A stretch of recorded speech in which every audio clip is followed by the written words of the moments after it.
Assalamualaikum warahmatullahi wabarakatuh. Perkenalkan, nama saya Andre Joni Degan Mars dari 10 IPA 2. Saya akan menceritakan dongeng tentang Putih Kusuma.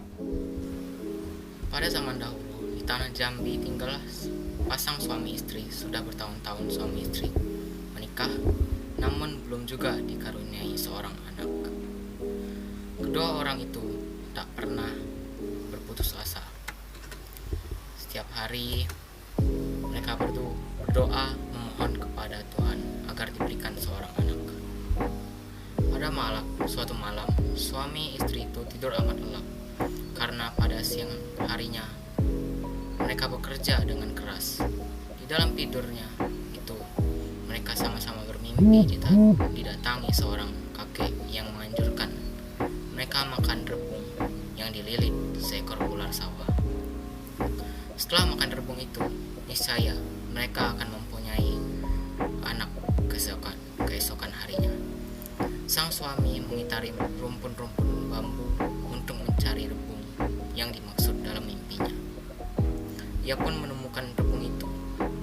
Seekor ular sawah sedang sebesar tebu melilit di bawah rebung itu.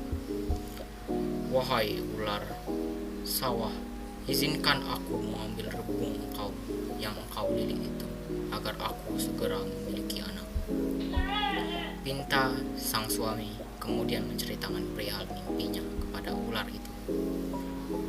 "Akan kuberikan rebung ini, asalkan tuanku mau berjanji, jika anak tuan seorang laki-laki, anak itu menjadi milik tuan. Namun jika anak itu seorang perempuan, anak itu menjadi milikku. Serahkan ia kepadaku pada saat berumur 7 tahun. Jawab sang ular sawah. Si suami pun menyetujui syarat yang diajukan ular sawah. Ia segera memotong rebung itu dan membawanya pulang. Istrinya segera memasak rebung itu, kemudian disantap bersama suaminya. Beberapa hari kemudian, si istri merasakan dirinya hamil. Bertambah hari, perutnya semakin membesar. Suami istri itu amat berbahagia. Setelah genap usia kehamilannya, lahirlah seorang bayi perempuan yang amat cantik. Mereka memberi nama anak itu Putih Kusuma. Putih Kusuma tumbuh menjadi anak yang lincah, tawa cerianya mewarnai hari-hari sepasang suami istri itu. Keduanya amat menyayangi Putri Kusuma.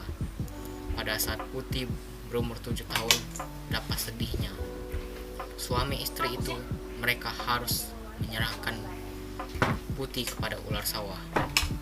Namun karena sayangnya kepada Putih, mereka berniat mengingkari janji. Mereka selalu melarang Putih meninggalkan rumah kecuali bersama ayahnya. Suatu hari, sang suami hendak pergi berlayar selama beberapa bulan. "Istriku, jagalah Putih baik-baik," pesan sang suami. "Jangan khawatir suamiku, akan kujaga Putih dengan jiwa ragaku," jawab sang istri. Suatu hari, sang istri mengajak Putih pergi mandi ke sungai.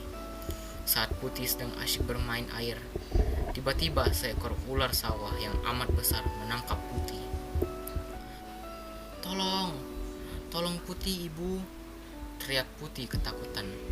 Namun ibunya tak dapat menolong. Ular sawah itu sudah membawa anaknya pergi. Ular sawah itu kemudian membawa Putih ke sebuah tebing di pinggir sungai yang berair deras. Perahu-perahu layar dagang banyak yang lewat di sekitarnya. Sudah berhari-hari Putih tinggal di situ. Setiap kali ada perahu lewat, bertanyalah si Putih, apakah ayahnya sudah pulang?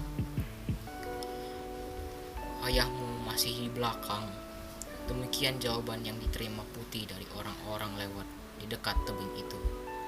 Sementara itu, setiap hari ular sawah bertanya kepada Putih, "Telah sebesar apa hatinya?" "Baru sebesar pinang," jawab Putih yang cerdik. Beberapa hari kemudian ular sawah bertanya kembali, "Masih sebesar manggis?" jawab Putih.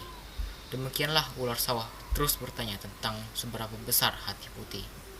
Setelah 3 bulan bersama ular, Putih kesulitan mencari jawaban pertanyaan ular. Maka dijawabnya hatinya telah sebesar Nyiru. Mendengar jawaban itu, gembiralah si ular sawah. Ia kemudian mengundang kawan-kawannya untuk makan besar nanti malam.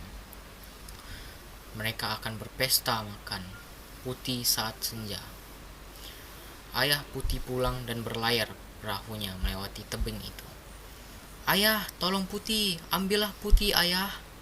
teriak Putih memanggil ayahnya. Ayahnya Putih amat terkejut. Ia segera menyambar Putih kemudian cepat-cepat meninggalkan tebing.